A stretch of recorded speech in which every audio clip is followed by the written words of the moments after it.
Hello, I am Dr.T.K.Swamy, Surgical Gastroenterologist, Valli Hospital Erode. This video is about Sigmoid Colectomy. We have done a Sigmoid Colectomy for a patient who presented with a carcinoma sigmoid with large bowel obstruction.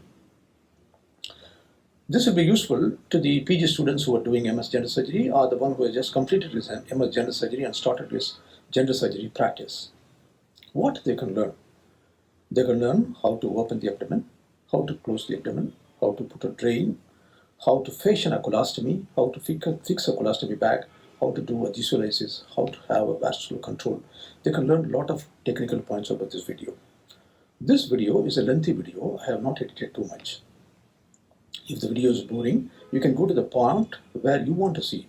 The timestamps is given in the description below. You can go wherever you want to go and then you can see there. Before getting into the video, I want to give you the brief history of the patient. This is a 60-year-old lady. She presented with obstipation. She has not passed flatus and motion for the last 1 week. She came with abdominal distension, vomiting and pain abdomen. Her ultrasound abdomen and CT scan showed there is a growth in the sigmoid colon with large bowel obstruction. There is no nodal disease or the hepatic or peritoneal metastasis. She is a known case of COPD, known case of bronchial asthma, so she was not fit for general anesthesia.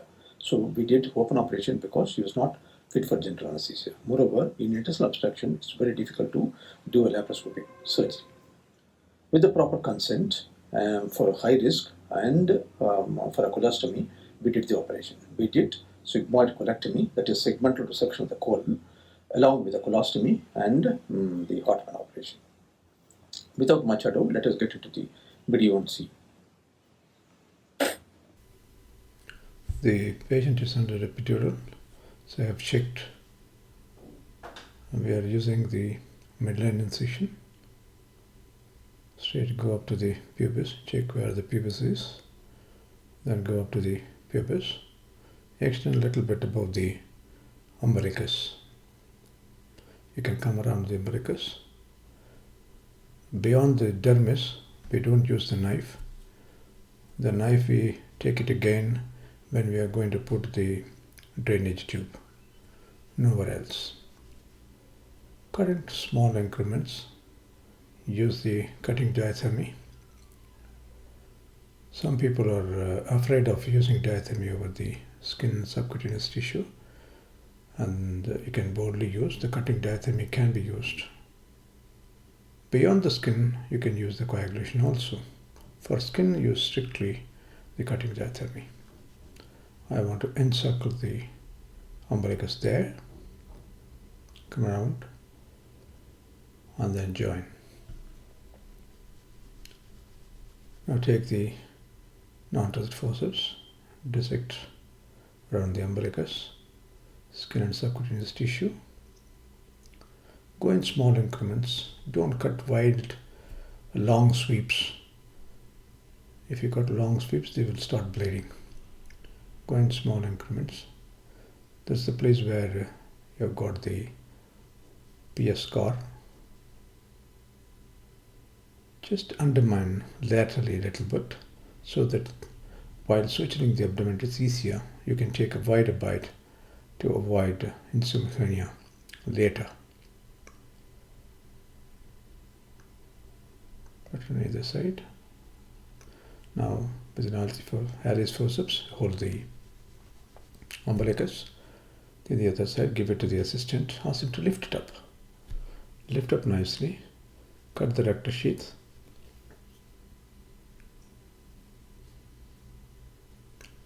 Come down. The air has gone inside the peritoneal cavity. I thought that Alice forceps is holding the momentum. It is not so. It is because of the adhesions. Now I want to extend I come a little bit to the right. That's why you see the right rectus muscle. You have to go a little bit to the left for the midline. I want to release this momentum before coming down. So lift it up nicely. See whether there is any cleavage. The best way is to get inside the peritoneal cavity and then start cutting from there. In adhesiolysis, if there is difficulty in one place, you should not keep on digging in that place. You must go to some other place where it is easier and then come again. Here you cut it. Here the omentum is thin, so you can get into the peritoneal cavity easily. See, I am getting inside the peritoneal cavity there. After that, you can insert your hand. Hand will definitely guide you better than the instrument. Hand is the best instrument. Insert, then you can cut. Everything must be done under vision. So I am close to the scar there. Now the cameraman is on the head end of the patient so that you can see the PS scar. That's the scar, thick scar. Cut the thick scar. This is the easy end, then the other end. So I'm cutting here.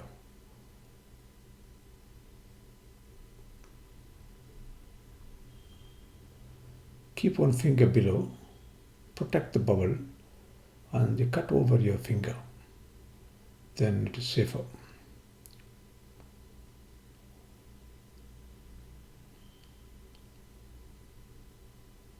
It's full of omentum only. There is no bowel inside, so it's boldly you can cut. No problem. Make sure that there is no bowel down there.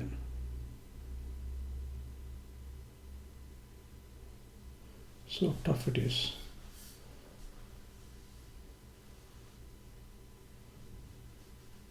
It is purely an adhesion, it's not a secondary deposit. That we must make sure. These are all very flimsy adhesions.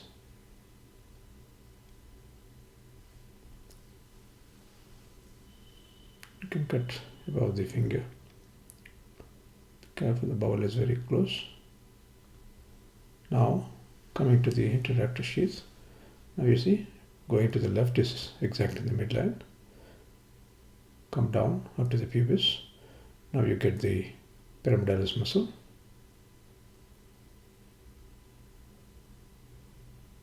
She is catheterized, so the bladder has gone down, you need not worry. Now, look for any bleeding there in the omentum before dropping it into the cavity. Now, you can see the growth there, Actually, we are well above the peritoneal reflection, so she is a fit candidate for a sigmoid resection. There is no big nodes on the root.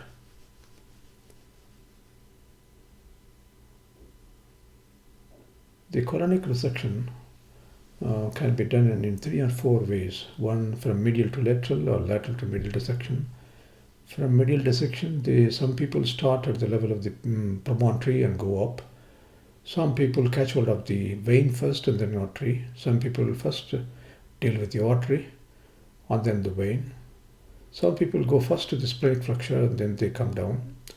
Here, I think we have got redundant colon, so we are not going to mobilize the splenic flexure too much. Now I am dissecting over the promontory. This is the TME plane, total mesorectal excision plane. That is above the level of the talus fascia. The areolar tissue below this is the talus fascia. So this is the plane. This is how we dissect in laparoscopic surgery. In open surgery, we usually come from the lateral to medial. Since we are accustomed to the medial to lateral dissection in laparoscopy, I find this is much easier. Now I am dissecting. Use the diathermy as a painting brush. Adjust it in such a way that is just adequate, it is optimum. Every machine, it is different. So you have to adjust your machine. There are all small vessels of the talus fascia. If you keep the talus fascia, the ureter is safer. gone well above.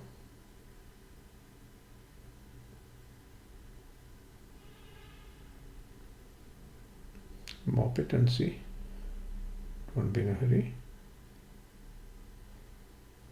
Then coming to the lateral, that is the white line of Tolt. There's a little bit of bleeding there. Cut along the line, white line, again gradually. The left hand is pulling a little bit. The traction and counter traction is very important in laparoscopic surgery. It holds good for open surgery also.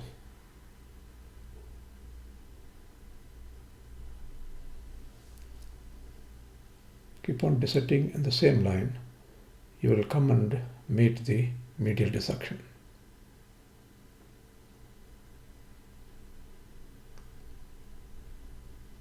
Now I am dissecting the descending colon. You can see the descending colon is hugely distended because she was totally obstructed. I am dissecting with both my index finger. In a distended colon, this dissection is easier. If the colon is not distended, this dissection will be difficult. Now I've gone medially. That's a small bleeder over the geratofascia. Just coagulate it. Pull it up and then coagulate. Pull it up and then coagulate. You can see the ureter on the geratofascia and the Toll's fascia is intact over the ureter. Now again I have come medially for a vascular control. We are using the light cable on the other side so that you can see the vessel clearly. This vessel is below the left colic branch. We are not going to the root of the mesentery, root of the inferior mesenteric artery. We will ligate below the left gastric artery because we are not doing a left hemicolectomy. We are doing only the Sigmoid Colectomy. Now I am dissecting the root of the inferior mesenteric beyond the left gastric artery, left colonic artery. I am cutting the peritoneum. I had a doubt. There is a little bit of fatty tissue and nodal tissue, so I just want to go a little below so that that can also be taken up. This is a vessel sealing device, the Gastro vessel sealing device. This seals vessels up to 2 millimeters.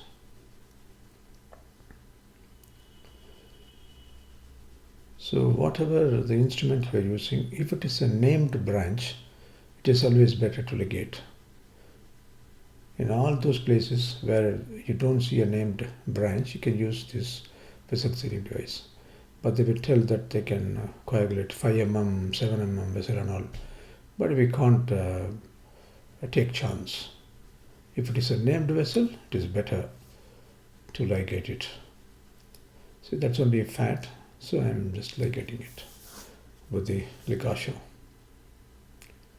That's a wonderful instrument, no doubt about it. But for the vessels I won't use. Though it is a vessel sealer, I will not use. Now, in that chunk you have got a artery and vein. We have to isolate them separately and then you have to ligate it. That's very important. That's the artery. The vein will be behind it. The advantage in the open surgery is that you can rotate it and then see behind. You can see the vein very clearly now. This is the advantage in open surgery. That's the fat. Remove all the fat. Remove whatever that is not necessary there, then you get the artery and vein. This is the vascular instrument, T.K. It's a very good instrument for hooking up the vessel. It will not injure. This is a vascular instrument. Take a thread. The 10 silk. And there is silk on the other side.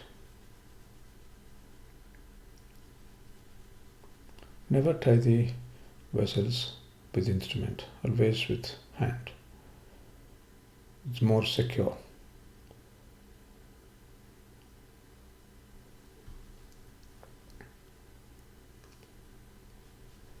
I want to put always 2 or 3 knots extra to be on the safer side. You don't lose anything by putting 1 or 2 stitches extra.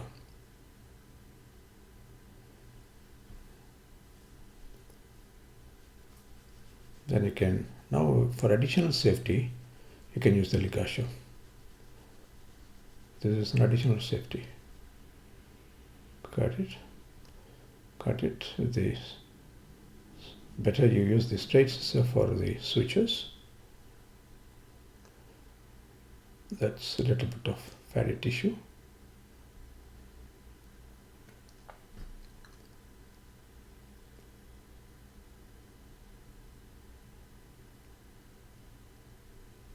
You can see the vessel there.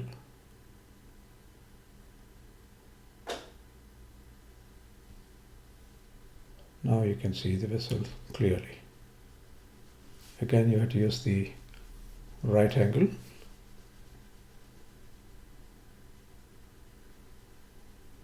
Then feet. You must always ligate with a distance in between. Then only you can apply the ligature in between. So you should not tie them very close. For that, you have to nicely make the vein or the artery before tying it. Take it away and then tie.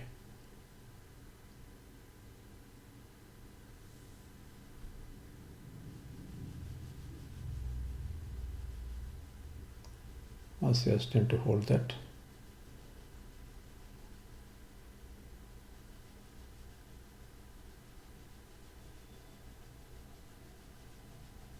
Then again, apply the, see there is oozing there, one vessel is there, small vessel, just below your suture.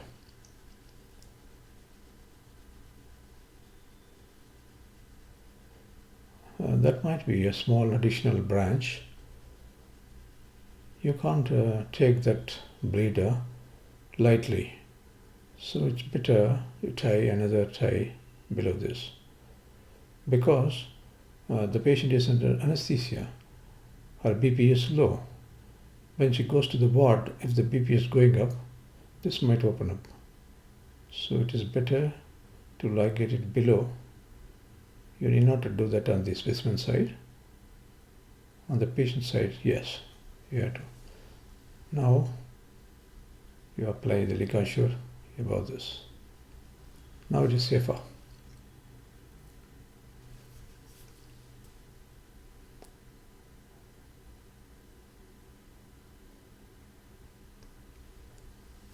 Now that you have ligated both the artery and the vein, you have got only a little bit of fibrous tissue, the collected blood. Keep the area always clean so that the structures are seen very clearly. There is no pulsation or artery there. It's very only fat.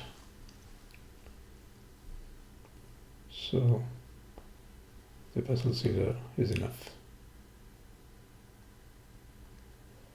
Now you can see Tal's fascia above the ureter. Just make sure that you don't go beyond the fascia. It's very important. You have to safeguard this.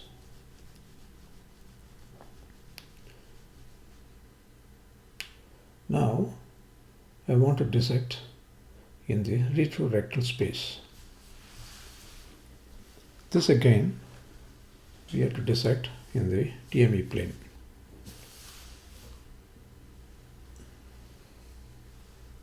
For this patient, we need not go very deep because the growth is well above and you have got enough length. But I want to dissect a little bit so that you get an extra length. Here you apply again the ligature is better. Here you have to hold with the curvature facing medially.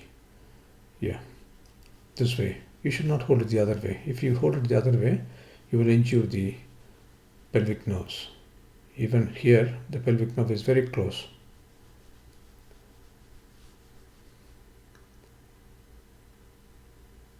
So you can see the pelvic nerve there. See, that's it. That's the pelvic nerve. So that you have to safeguard. On both sides, you have to safeguard.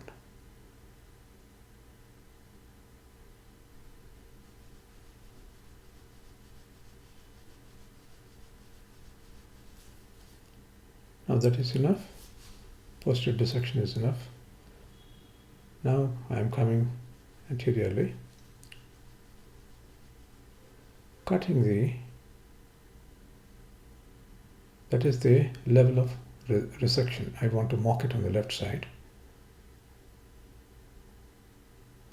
Whenever you want to cut the rectum, you have to cut across. You should not do what is called a truncated dissection. That means you should not keep on dissecting on either side and laterally and make it a tube.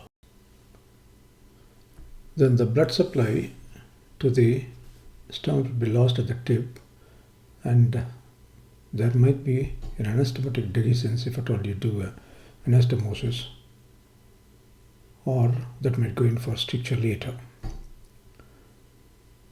Now I am cutting on the right side. The problem here is, in laparoscopy what happens, we will be cutting this side first, then we will go to the other side. Ultimately, after that, you'll see that both are at different levels. But here, what you have to do, you have to keep your index finger as a marker. You can see my index finger behind. So that must guide you that you are the right level. Otherwise, you'll be in a different level. Another important point you must remember here is how to know that you have come closer to the bowel. How not to cut the bowel. You keep on cutting in small increments. The fat is yellow in color, whereas the bowel will be pearly white in color.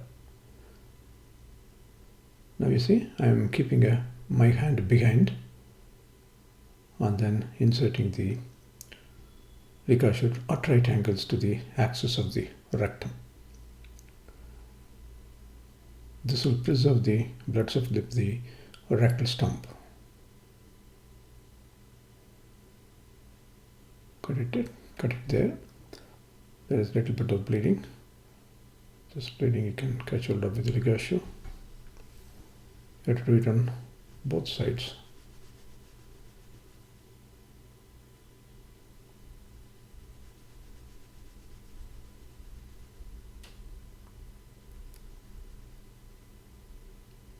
Now fairly you have come all around. Then turn and see. You must have a good cylinder of rectum for you to apply this stapler comfortably. These are small vessels. Coagulate, lift and coagulate, lift and coagulate. They will bleed, and once you fire the stapler, they will bleed. And I want to move that fat also down because you need a little bit of cylinder to apply. That you have to make over the specimen side, not over the stump side. Now, this is the 55 mm stapler.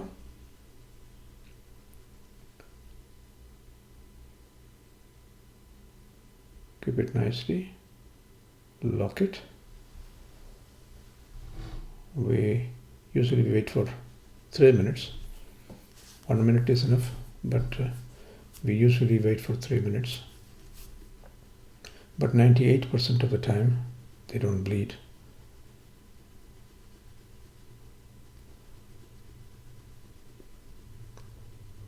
Cut it.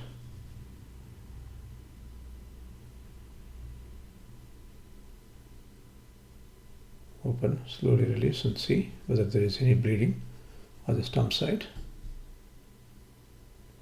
There is no bleeding. If you want, you can bury the staple line. We don't do in laparoscopy, but here I routinely do. There are instances where all the staples have given way, but in laparoscopy we don't do.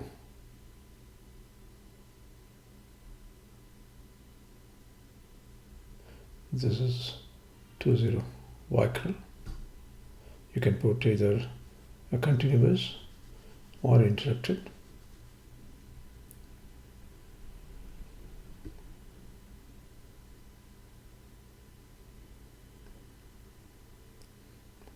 I put 2 or 3 stitches.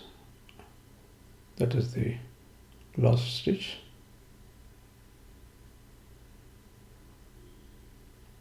You can put continuous also, no problem. Now this stitch is 20 silk. This 20 silk we switch on either end of the stump and we bring it to the anterior abdominal wall close to the bladder. Got stuck over the fat. Just lift it within the needle holder. Keep the other end of the thread longer. Now I am taking bite above the bladder. Tie it there. This is for identification when you want to reverse the Hartmann. This will help you to find out where the stump is. Leave the silk longer. Then you take bite the other end also.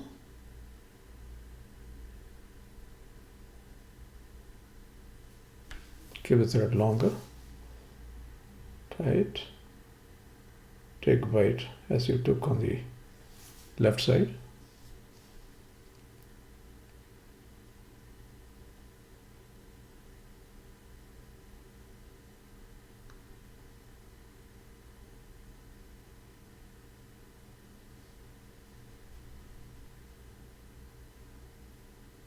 When you want to do the Hartmann reversal, this silk will be seen very clearly. This is non-absorbable, so it will not get absorbed. You can easily find it, otherwise you will feel very difficult to find it. Moreover, this lady is prone for adhesions. She is likely to develop a lot of adhesions.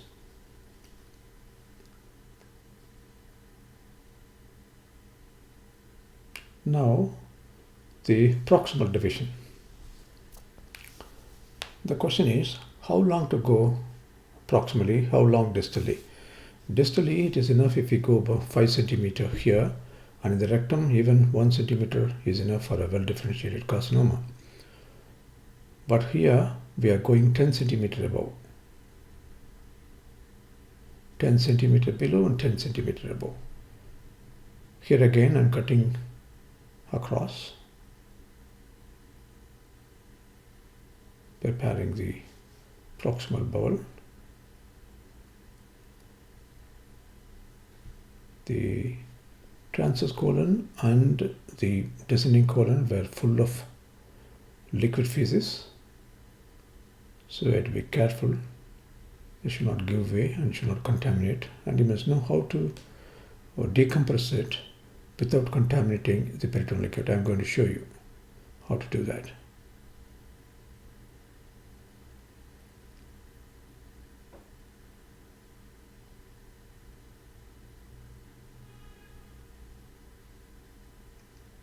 That's a place. You can see the bowel is totally obstructed. 10 centimeters below the growth, and you can see the air is not going down. She's got total obstruction. There, I don't want to put one stapler there because we are not going to cut. We are not going to use this place for stoma. So I want to tie this. I don't want to waste one stapler.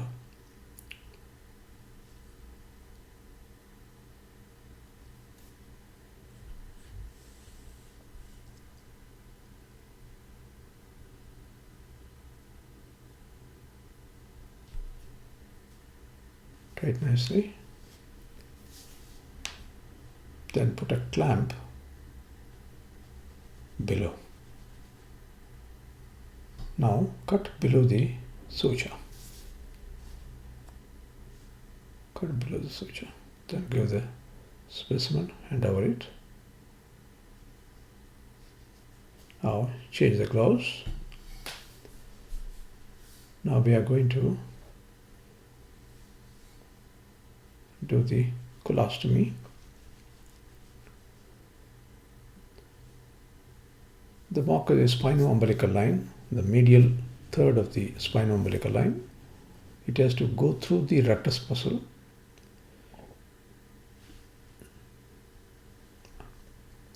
I am verifying whether I am in the right place or not.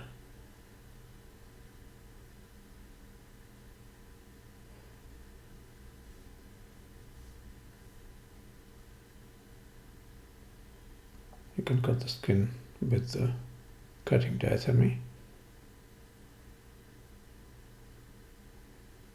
Ask the assistant to hold the skin with the Alice forceps. Then take a button of fatty tissue.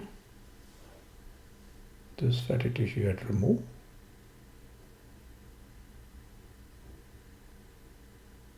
This is just to make the colostomy sit comfortably. You should not remove too much of fat. You should not leave too much of fat. If you remove too much, what happens? There is a chance for colostomy hernia. If you don't remove too much, what happens? They might go in for obstruction and the colostomy might recede inside. So that much you have to take. Now again, see whether there is any bleeding there. Put a hand underneath and push it up. You will know very well. Wipe it nicely and then see. Now you have to go to the rector sheath. I'm cutting vertically.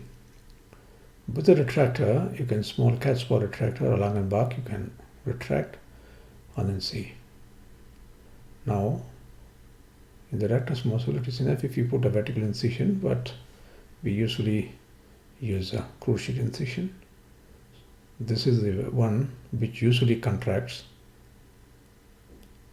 so it's better to release this. And the colostomy has to come in between the muscle fibers. That's a very important point. You should not go laterally or too medially to the midline. It has to be in between the fibers. See, I have taken a lot of fiber on the lateral side and open the peritoneum.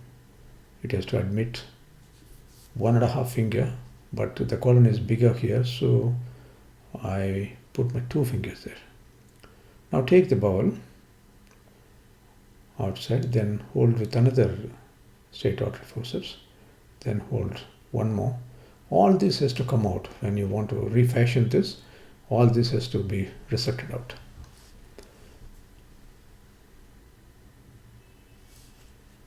Keep it there. Then on the abdominal side, you have to fix the colon. For the same 2-0 vehicle we are using, fix it to the peritoneum.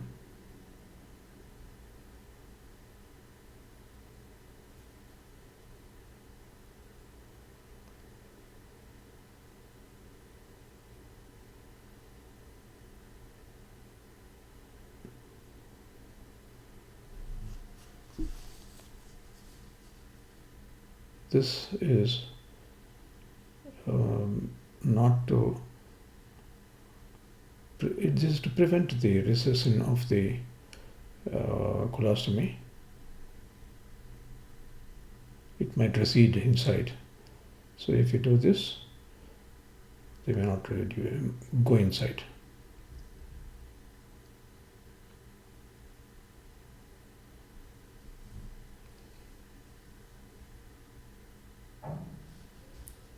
You can put 3 or 4 stitches this side because the other side you can't see. So maximum possible number of stitches you must put here. You can put 3 or 4 stitches.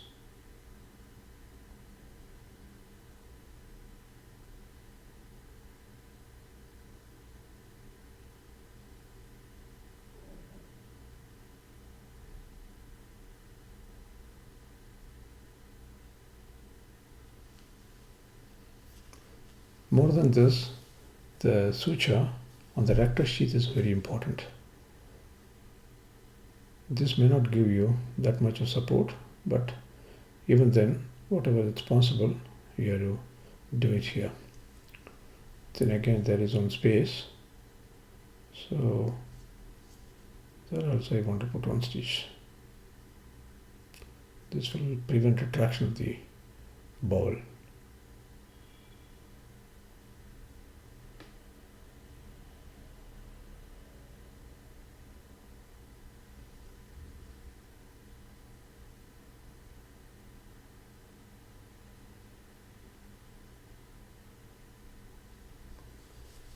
Now we'll go to the rectus sheath side.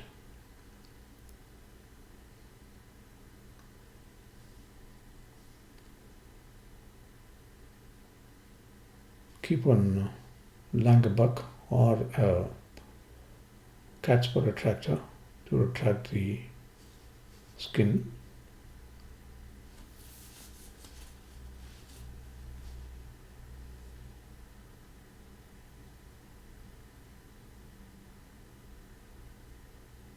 So you can see clearly the rectus sheath.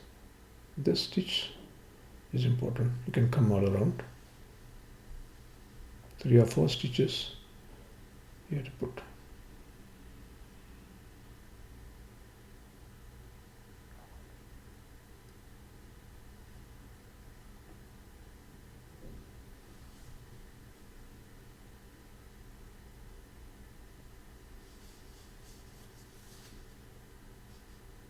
Similarly, you move the bowel on either side.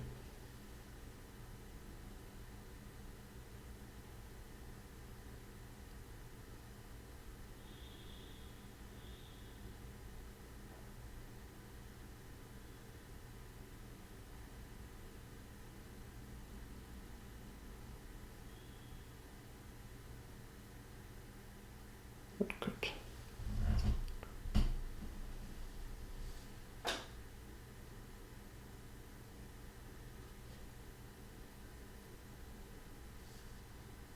Move the bowel, then you can see the sheath nicely.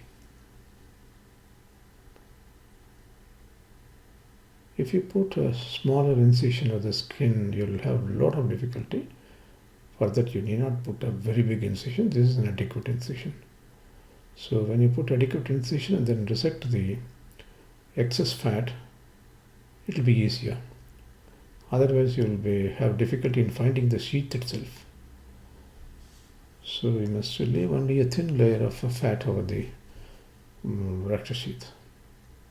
Then this suturing becomes easier. And moreover, this is very important. This only will give us strength.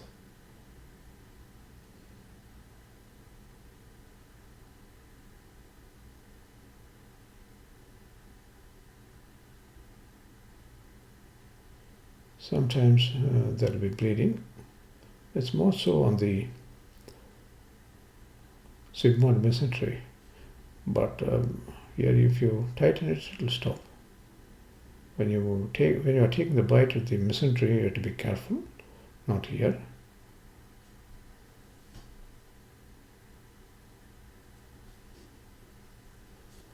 Now, this is the camera bag which we use in laparoscopy. Camera bag.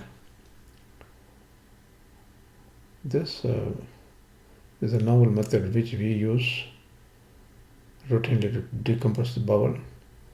We use this for on-table colonic lavage.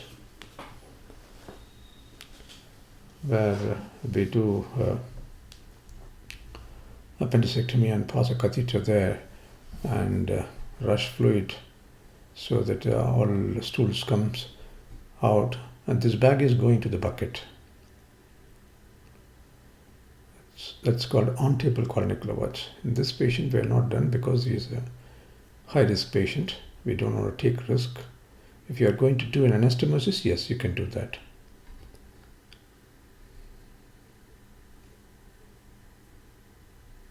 Now I am needing the transverse colon and the splenic flexure.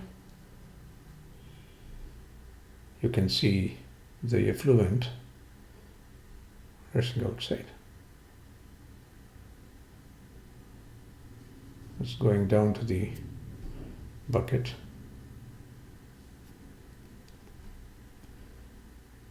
And we have emptied 2 liters of stools in this lady. We are putting the drain. I'm keeping a pad underneath the right leg fossa. You must put a drain in such a way it is not closer to the bony prominences. I'm cutting with the knife again up to the dermis only.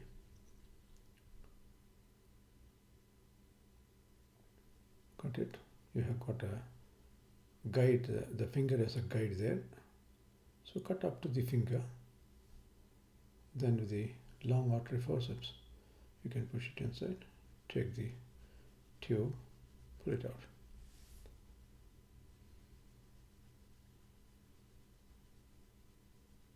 Now this has to go to the pelvis. Move all the bowel above, then put a retractor. There is any secretion, just mop it out.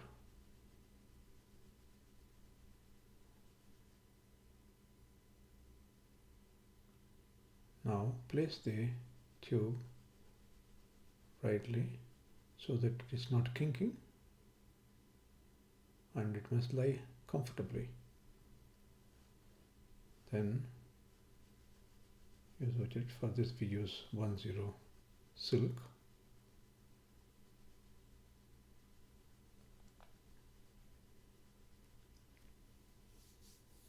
We always use a mattress for an airtight closure there.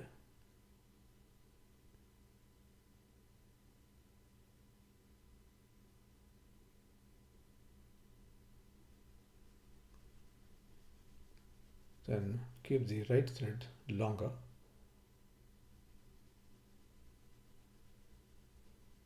And ask the assistant to hold the tube vertically upwards. You should not move it this side and that side. You take your hand this side and that side. Put one knot that side and knot this side. This is more secure. Cut a little longer.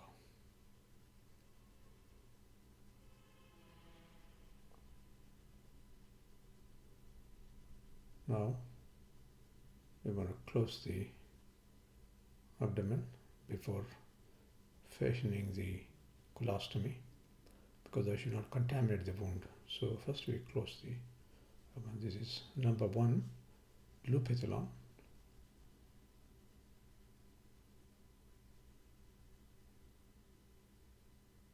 See how easier it is to switch on now, since you have undermined a little bit.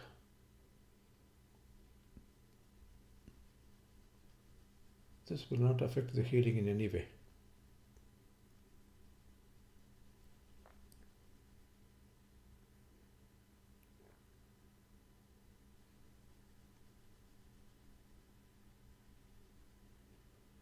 Taking 2 bites and then pull it. Since it's monofilament, it will move nicely. Just approximate, don't crush the tissues. Take wider bites. Now the concept is take 5 mm bites at 5 mm distance closer, but we don't practice that. we still practice this wide bite with thick suture.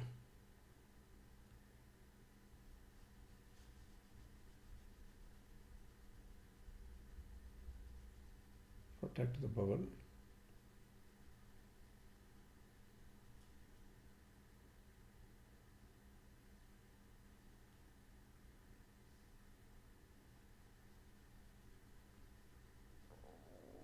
While suturing, the assistant should not use their hand to retract. They should use only the retractor. They can push the bowel with the hand, but not the wound. It's very important you handle with the forceps only.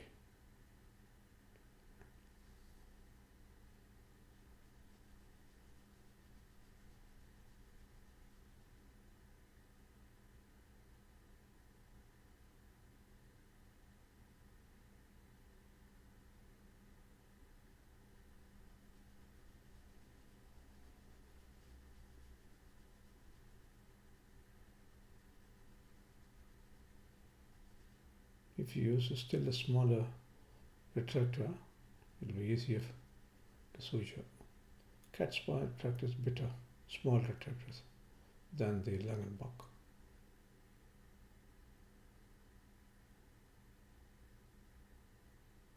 That's the place where the umbilicus is. Take one bite below the umbilicus and one bite above the umbilicus. It will close.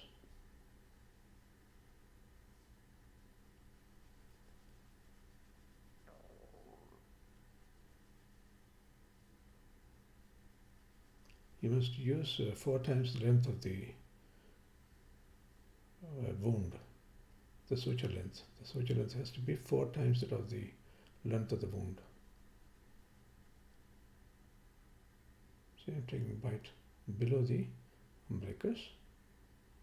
Don't come through the umbilicus. It's very important. Come above, 1 stitch above.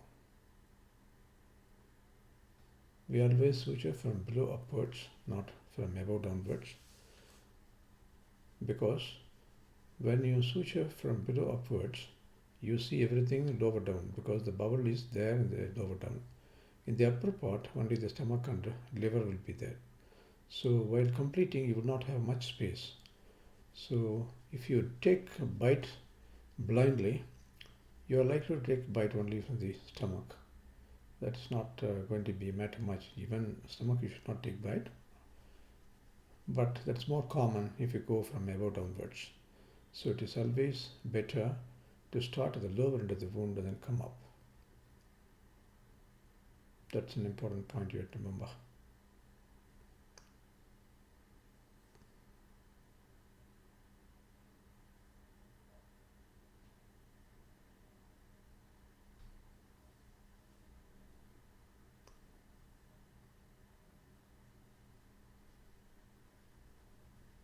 Now I want to complete it with a cobbler stitch.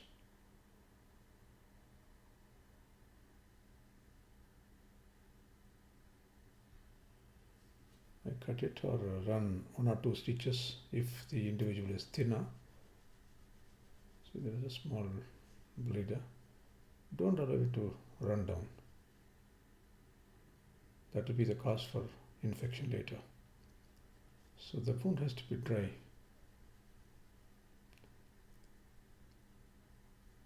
Now the skin suture.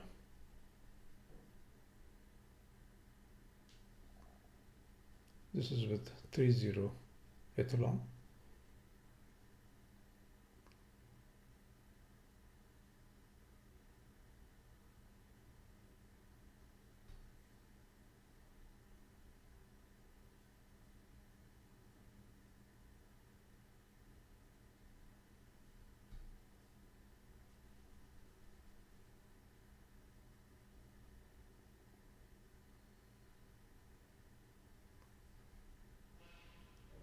We are starting it in the middle because I want to start above and I want to leave my assistant down. So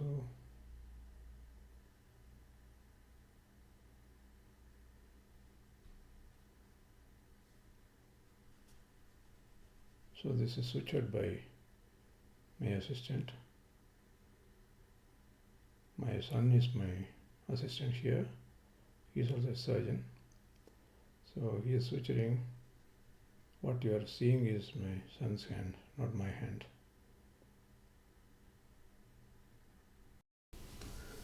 When two people wanted to suture the skin, you have to start in the middle and go away. You should not start at the end and come to the middle. If you do that, you both will hitch against each other and you will have difficulty in suturing if you come from above and below. So start in the middle and then go away. That is ideal.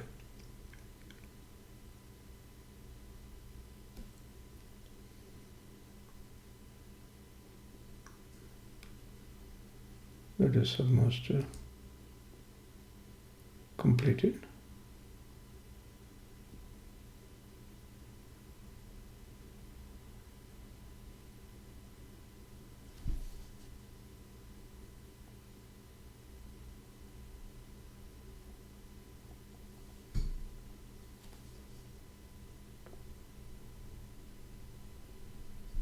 You can wipe this and then plaster this before fashioning the colostomy. Now I am cutting the bowel well below, and then drop it inside the bucket, change the gloves, and then cut the excess.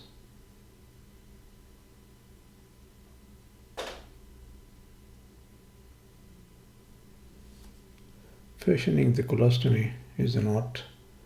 Everyone must learn this. The colostomy should not proud too much like an adhesiostomy.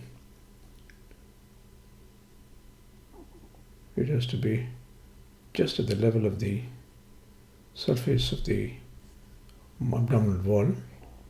It must be flush with the abdominal wall. It should not be too much prouting.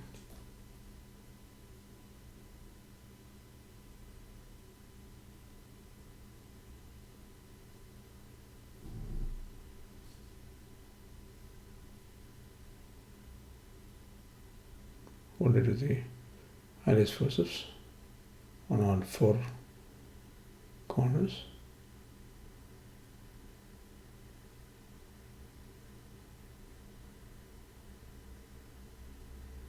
Cut it. There is a little bit of mesentery there, so use the ligature. Safer.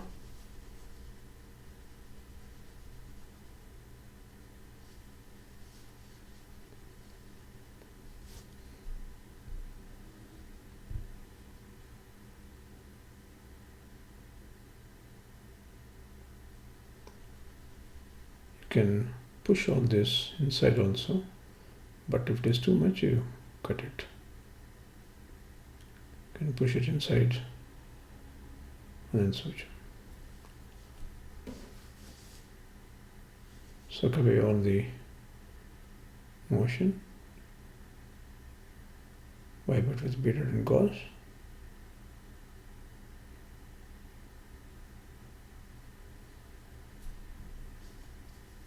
If you have not emptied the contents, sometimes they might pop out. So it's better to keep inside a gauze piece. Putting inside a gauze piece is safer.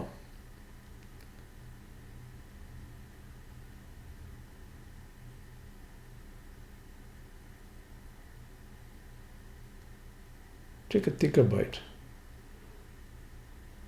Don't take a bite at the tip of the colon. Push the fat inside. Then take a bite in the skin. Full thickness. Then, while tightening, try to avert the mucosal edge. Try to avert the mucosal edge so that it gets averted.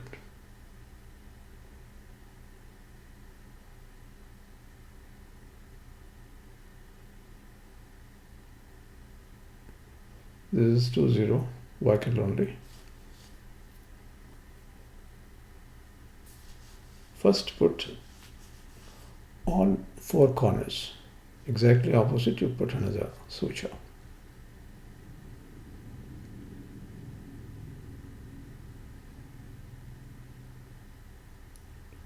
The bowel is nicely bleeding only.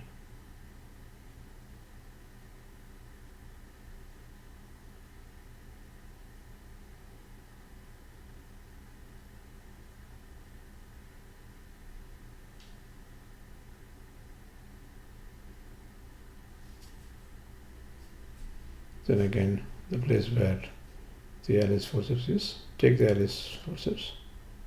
You can take all the four Alice forceps once you suture four places.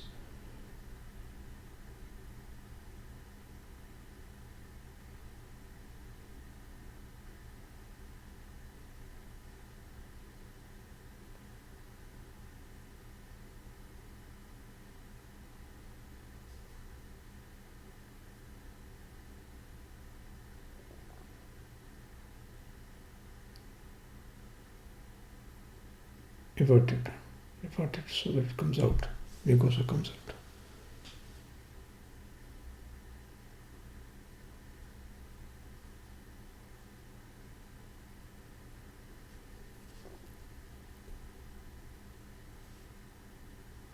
That's completed. If there is any gap, you can suture.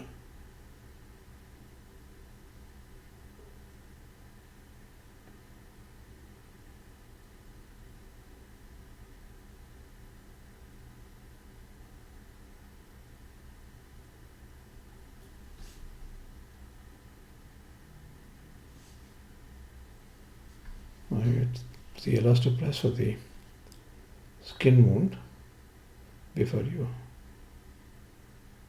put the colostomy back.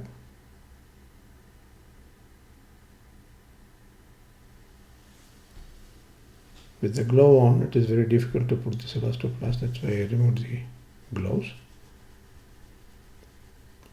This is the flange. You have to cut a rim. You have to leave at least a half a centimeter from the edge of the flange. Otherwise, it will not stay there. So leave minimum half a centimeter. 5 millimeter must be there. Cut it with a curved scissor. Then only you will cut it in a nice way. And then take it out. Then put the paste.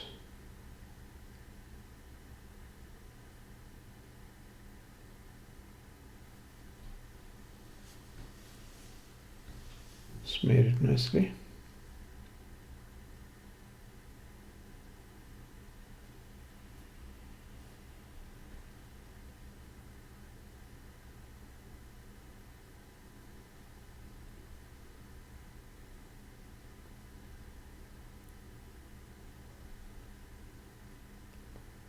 Then take the gauze piece and stick it.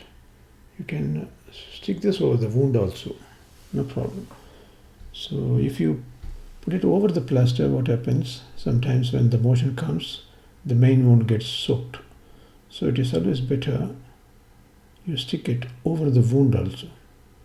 Even if the motion comes, it comes out of the dressing. So it's better to stick it inside. Sometimes it will be very close because it's a midline incision. So take an artery forceps and inside you have to press it nicely. Nicely all around. This is very, very important. Otherwise the faces will go below this strip and it will get lifted.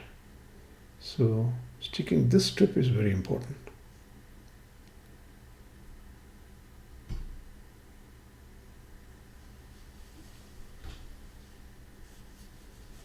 Now you can put a plaster, but the motion should not come and spoil the area. So I want to fix the bag and then I want to put the plaster. When the patient is lying down, the bag has to be on the lateral side. If the patient is walking, the bag has to be falling down. The direction has to be downwards. When the patient is lying down, the direction has to be to the lateral side. So you can move that lock down, put a plaster. This is for additional safety.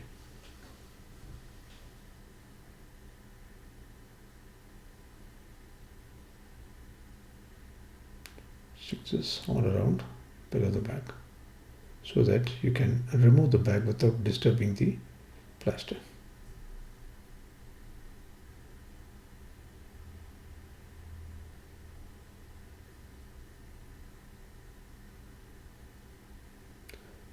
Every step is important. Otherwise, the patient cannot be comfortable.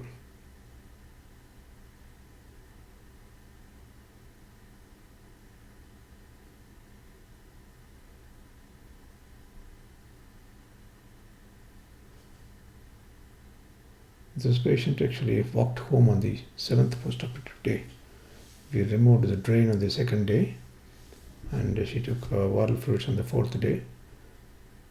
See, move that lock downwards so that they can remove it easily. There was a little bit deficit to put a plaster there also. You can put it all around.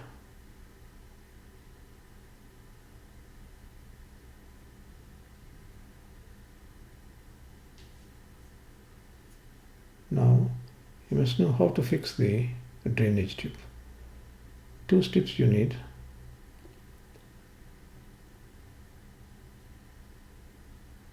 Four inches.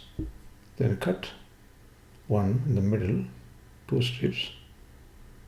Then one bigger strip. You cut up to the line only. Then remove it. You have to fix it. Any tube you can fix this way. It is more stronger. It will not come out.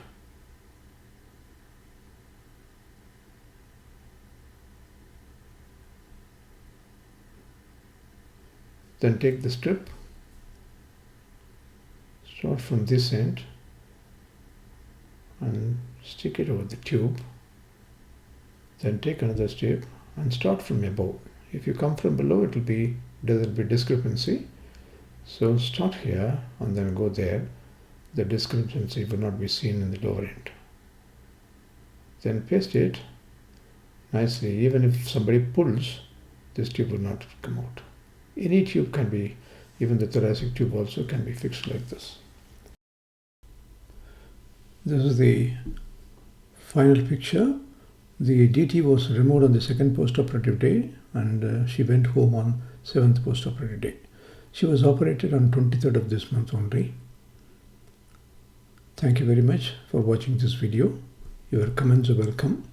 If you have any doubt, you can ask me in my email ID, which is given in the description. I hope this video is useful. Thank you very much.